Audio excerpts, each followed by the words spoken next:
നമ്മുടെ പ്രേക്ഷകരെ എത്രമാത്രം മാറിയെന്നായിരുന്നു ഗൗരിദാസൻ ഇതൊക്കെ പറയുമ്പോൾ ഞാൻ ആലോചിച്ചുകൊണ്ടിരുന്നത്. നമ്മളൊക്കെ എന്ന് വെച്ചാൽ സർക്കാർ വഴി മാധ്യമപ്രവർത്തനം തുടങ്ങിയ ആൾക്കാരാണ്. നിങ്ങൾക്കറിയാം, കുറച്ചധികം കാലം ഞാൻ ആകാശവാണി, കുറച്ച് കാലം എന്ന് പറഞ്ഞാൽ ഒരു 17-18 വർഷം ഞാൻ ആകാശവാണിയിലെ വിവിധ നിലയങ്ങളിൽ ഉദ്യോഗസ്ഥനായിരുന്നു. അപ്പം ഞാൻ അവസാനം ഈ ആകാശവാണിയുടെ ഈ നാഗർകോവിൽ നിലയത്തിൽ ഇരിക്കുന്ന സമയത്ത് അവിടെ ചെന്നപ്പോൾ എനിക്ക് തോന്നി, അവിടെ വട്ടാര ചെയ്തികൾ എന്ന് പറഞ്ഞിട്ടൊരു പ്രോഗ്രാം ഉണ്ടായിരുന്നു. തമിഴ് സ്റ്റേഷനാണ്, നിങ്ങൾ ഓർത്തോണം, അതായത് ലോക്കൽ ന്യൂസാണത്. അപ്പോൾ ഞാൻ നോക്കിയപ്പോൾ കന്യാകുമാരിയിൽ ഒരു 4-5 ലക്ഷം മലയാളികളുണ്ട്. അപ്പോൾ ഇവർ ഈ വട്ടാര ചെയ്തികൾ കൂടാതെ ഒരു സിനിമാ പാട്ടുകൂടെ കേൾക്കട്ടെ. അപ്പോൾ മലയാള ചലച്ചിത്ര ഗാനങ്ങൾ ഷെഡ്യൂൾ ചെയ്തതോടെ വട്ടാര ചെയ്തികൾ വേറെ സമയത്തേക്ക് മാറ്റി. ഞാൻ പിറ്റേന്ന് കാണുന്നത് കന്യാകുമാരിയിലെ ഒരു സംഘം മത്സ്യത്തൊഴിലാളികൾ തേറുമായിട്ട് റേഡിയോ സ്റ്റേഷൻ്റെ മുന്നിൽ നിൽക്കുന്നതാണ്. നമ്മുടെ വാർത്ത മാറ്റിമറിക്കാൻ വേണ്ടി ഒരുത്തൻ തിരുവനന്തപുരത്ത് നിന്ന് വന്നിരിക്കുന്നു എന്ന് പറഞ്ഞിട്ടാണ്. മാത്രമല്ല, അന്ന് ദിനമണി എന്ന് പറയുന്നൊരു പത്രം ഇപ്പോഴും ഉണ്ടത്, നാഗർകോവിലിൽ നിന്ന് തമിഴ് പത്രം പ്രസിദ്ധപ്പെടുന്നുണ്ട്. ആ പത്രത്തിലെ ഏക്കുണർ ശരിയല്ലേ എന്ന് പറഞ്ഞിട്ടൊരു തലക്കെട്ടിലൊരു എഡിറ്റോറിയൽ വന്നു. അപ്പോൾ ഞാൻ വിചാരിച്ചു മലയാളത്തിലോ തമിഴിലോ ചീത്ത വിളിക്കുന്നതായിരിക്കും അവർ. പിന്നീട് അന്വേഷിച്ച് ഏക്കുണർ എന്ന് പറഞ്ഞാൽ ഡയറക്ടർ എന്നാണ് അതിൻ്റെ അർത്ഥം. അങ്ങനെ ഒരു തമിഴ് വാക്ക് പിടിച്ചു. അപ്പോൾ ഇവർ വന്ന് സ്റ്റേഷൻ പിക്കറ്റ് ചെയ്തു. ഇവർ ഇരുമ്പ് ഗേറ്റ് ചാടിക്കടക്കാൻ ശ്രമം നടത്തി. ഉടനെ ഉത്തരേന്ത്യയിൽ നിന്ന് വന്നൊരു സിംഗാണ് അവിടുത്തെ സെക്യൂരിറ്റി ഓഫീസർ. പുള്ളി പറഞ്ഞു, I will shoot them down എന്ന് പറഞ്ഞു. ഞാൻ വെടിവെക്കരുത്, ഇവിടുന്ന് പോകാൻ പറ്റത്തില്ല എന്ന് പറഞ്ഞു. അവൻ പറഞ്ഞു, ഏതെങ്കിലും ഒരുത്തൻ ഈ കമ്പി വേലിയോ ഇരുമ്പ് വേലിയോ ചാടിക്കടന്നാൽ അവൻ്റെ ശവമായിരിക്കും പിന്നെ ആൾക്കാർ കാണുന്നത്. ഹിന്ദിയിൽ കുറേ ചീത്തയും പറഞ്ഞു, ആറാം സാധി എന്നൊക്കെ പറഞ്ഞു. ഞാനവൻ്റെ കയ്യിൽ തൂങ്ങി, കാര്യം റിവോൾവർ കയ്യിലെടുക്കാതിരിക്കാൻ വേണ്ടി. പിന്നീട് ഒരാഴ്ചയോടെ കഴിഞ്ഞപ്പം എന്നെ അവിടുത്തെ എം പി ആയ പൊൻ രാധാകൃഷ്ണൻ അന്വേഷിക്കുന്നു എന്ന് പറഞ്ഞു.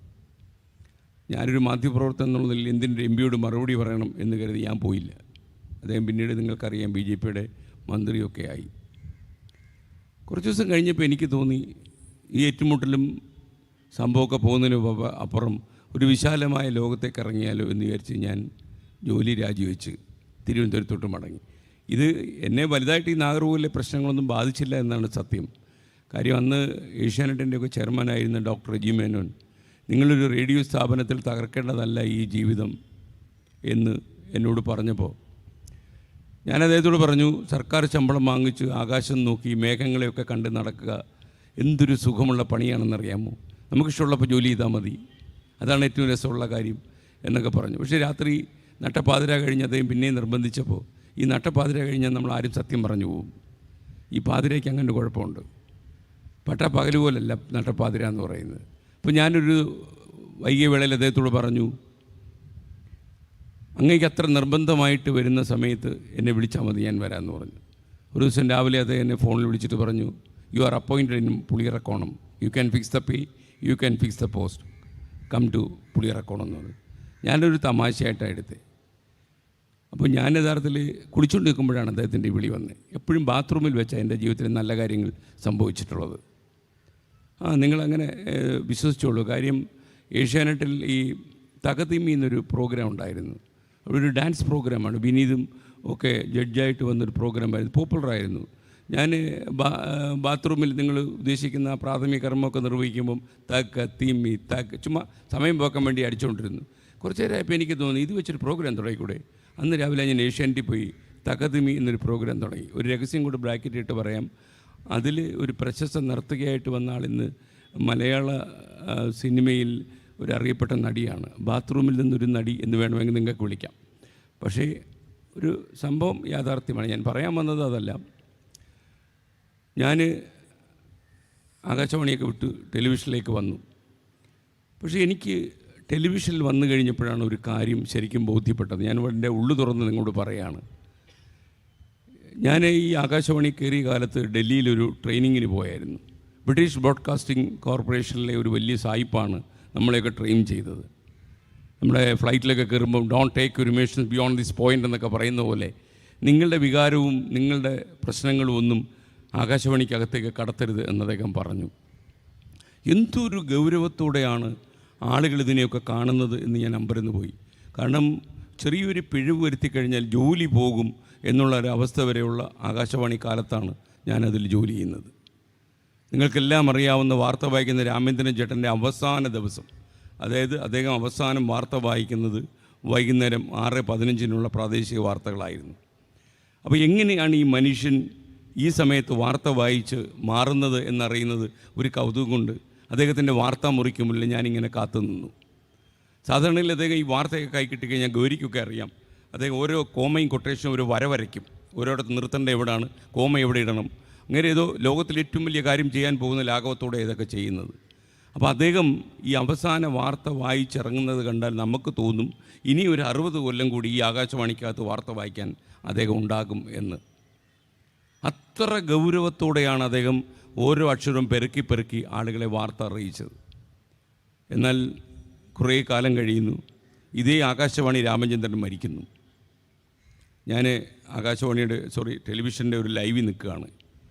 അപ്പോൾ എൻ്റെ അടുത്ത് PCR-ലിരിക്കുന്നൊരു പെൺകുട്ടി പറഞ്ഞു, ഒരു രാമേന്ദ്രൻ മരിച്ചിട്ടുണ്ടെന്ന് പറഞ്ഞു. ഞാൻ പറഞ്ഞത് ആരാ പാർട്ടി എന്ന് ചോദിച്ചു. പണ്ട് വാർത്തയൊക്കെ വായിച്ചുകൊണ്ടിരുന്ന ഒരാളാണെന്നാണ് കേട്ടെ. 46 കൊല്ലക്കാലം റേഡിയോയുടെ അകത്തളങ്ങളിൽ വാർത്ത വായിച്ച ഒരാളെക്കുറിച്ച് പോലും പുതിയ ജേർണലിസ്റ്റുകൾക്ക് അറിയില്ല എന്ന അവസ്ഥ. ഞാൻ പറഞ്ഞു, കുട്ടി ഗൂഗിളിലെങ്ങാനും പോയി, കുട്ടിയുടെ ആയുധം അതാണല്ലോ, ആ സെർച്ച് എഞ്ചിൻ വെച്ചൊന്ന് സെർച്ച് ചെയ്ത് അദ്ദേഹത്തിൻ്റെ ആമാശയത്തിനകത്തൊന്ന് കയറി നോക്ക്, ആശയം എത്ര വിപുലീകരിച്ച് പറഞ്ഞ ആളാണെന്ന് മനസ്സിലാവുമെന്ന് പറഞ്ഞു. അപ്പം ഞാൻ രാമേന്ദ്രൻ ചേട്ടനെക്കുറിച്ച് കുറേ ആ ഫ്ലോറിൽ നിന്ന് പറഞ്ഞപ്പം ആ കുട്ടി ചോദിച്ചു, എങ്ങനെയാണ് ഇത്രയൊക്കെ അറിയുന്നതെന്ന് ചോദിച്ചു എന്നോട് ഇദ്ദേഹത്തെക്കുറിച്ച്. അത് അപ്പോഴെനിക്ക് മനസ്സിലായി ആ കുട്ടിക്ക് എന്നെക്കുറിച്ചും അറിയില്ല. അപ്പോൾ ഇതൊരു കേരളം ഇന്ന് നേരിടുന്ന, ഇപ്പോൾ പ്രമോദ് രാമനും ഒക്കെ ഇത് ഫീൽ ചെയ്യുന്നുണ്ടാവും. മാത്രമല്ല, നമുക്ക് ഗൗരവത്തോടെ ഒരു കാര്യത്തെ സമീപിക്കാൻ പറ്റാത്തൊരു കാലാവസ്ഥ ഇന്ന് ഈ മാധ്യമങ്ങളിൽ ഉണ്ട് എന്നത് നേരാണ്.